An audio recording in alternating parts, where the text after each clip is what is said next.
저녁에 그 시타르타 부처 그 신을 부르셨을 때 스승님이라고 이렇게 예를 갖추고 또 저는 성자라고 말한 적이 없습니다. 그때 사실 저도 좀 깜짝 놀랐습니다. 그래서 이제 질문 드리고 싶은 것은 시타르타 부처도 지금 와서 스승님이라고 이렇게 불러드렸고 그러면은 예수의 영혼신도 이와 마찬가지인지요? 예. 그리고 나아가서 우리 이제 스승님은 천자로서 3, 4차원의 이제 임금이시며 스승으로 이제 등극을 하셨잖아요. 그러시면서 천지공사를 펼쳐 나가시는데 예수의 그 영혼신과 시타르타 부처의 영혼신은 천상천하 대신들 중에 어느 정도 지금 위기에 있으며 스승님하고의 또 위기의 관계에서는 어느 위치에 있는지 좀 궁금합니다. 그런 거 왜 알으시냐고 그래. 에? 참 시타르타와 예수와의 위계는 또 천지 차이야. 시타르타는 수행으로서 고행으로서 너를 찾지만 예수는 받아왔어. 수행을 하지 않아도.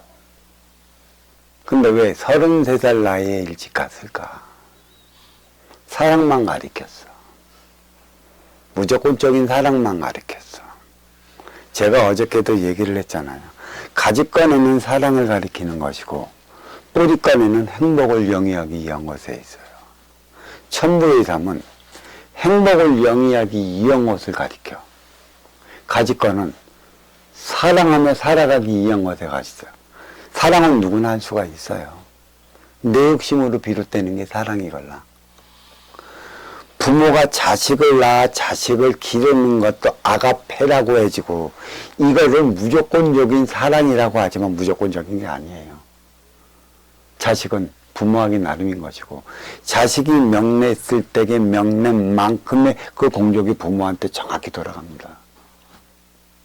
자, 그러면 우리는 사랑을 통해 행복을 영위하는데 사랑만 한다고 해서 나의 공적이 쌓아질까요? 물론 쌓아집니다. 아주 작게. 사랑을 통해 행복을 영위한다면 그 공적은 하늘 높이 올라가요. 이기와 이기가 만나서 하게 되는 게 사랑이죠. 나한테 뭔가 득이 된다 싶을 때 쏙 꽂히는 감정이 사랑의 감정이라고 그랬어요. 이상형을 만나는 것도 사랑이고 나한테 뭔가 꿈과 희망을 심어줄 현자를 만나는 것도 나의 사랑의 감정이 움트는 것입니다. 근데 이 사랑의 감정을 통해 너와 내가 어떻게 하나 되어 살아가는가. 하나 되어 살아가는 게 인생이고 이 인생을 살 때 많이 누릴 수 있는 게 행복인 것이죠.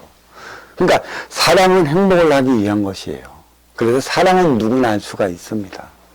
하지만 행복은 누구나 영위하지 못합니다. 문제는 여기서 드러났어요. 이 단점적인 게 여기에 있는 것이죠. 사랑만 가르쳤다는 것이지. 왜? 애견법이라고 있어. 그 불교용에서 많이 쓰는 건데 사랑의 자, 벌견자. 사랑해서 무조건 품어 안는다면 그가 지닌 그 슬픔의 뜻을 모른다면 너도 그 슬픔에 빠질 것이라. 네가 어려워진 건 어려워진 만큼의 이유가 있는 것이고 네가 고통스러워진 건 고통스러워진 만큼의 이유가 있는 것이다. 그 이유는 표적을 얘기를 해주는 것이죠. 그 이유와 원인을 깨우쳐 주지 않은 테 무조건 포옹해 주면 그래서 제가 앉죠. 내가 아니면 내 업덩이, 너는 네 업덩이. 내 업덩이가 돼버려. 너로 말미암아 내 삶이 너 속에 묻혔고 나는 나의 삶을 못 산다고. 그만큼 사랑을 하려고 한다면 어려워지고 힘들어지고 고통스러워진 이유와 원인을 알아야 되는 거고 그 원인을 끼우치면서 하나 되어 살아갈 때 너와 나는 행복을 영위할 수가 있는 것입니다. 무조건적인 사랑? 과연 통할까요? 신이 내가 미워서 벌을 주는 것일까요? 왜 신은 나만 미워하는 것일까요? 과연 신이 나만 미워할까요? 신은 그런 법이 없습니다. 미움을 받는다는 것은 표적을 받는다는 것이고, 이 표적이란 네가 네 행위를 다하지 못할 때 받는 게 표적인 것이에요. 이것을 인간 논리로, 인간 셈법으로 얘기한다면 이걸 벌이라고 얘기를 하는 건데, 벌의 관념은 없어요. 표적. 대자연이 손과 발이 있습니까? 대자연 천지어버이 천상천하님께서는 손과 발이 없습니다. 그러면 그에 대한 표적을 누구로 인해 줄까요? 그 표적을 누구로 인해 줄까요? 바로 내 앞에 온 너로 인해 표적이 들어가는 거야. 내가 너한테 잘하면 너도 잘할 것이고, 내가 너한테 해야 하면 너도 해야 할 것이라. 그리하여 내 앞에 인연은 나아기 나름에 달리 나타나는 작용, 반작용의 법칙이 적용이 된다고 그랬어요. 직접적으로 내 앞에 있는 너를 통해 표적을 받지 않는다면 네 옆에 뒤에 앞에 있는 이에게 표적을 받을 수도 있고요. 또 그렇지 않으면 신에게 직접적으로 표적을 받을 수도 있습니다. 그래서 내가 어려워지거나 힘들어지거나 고통스러워질 적에는 반드시 뒤돌아보려고 했습니다. 그만한 이유가 있을 터이니 내가 나를 속이고 또 내가 나를 합리화시켜 나간다면 표적을 받는 이유에 대해서는 모릅니다.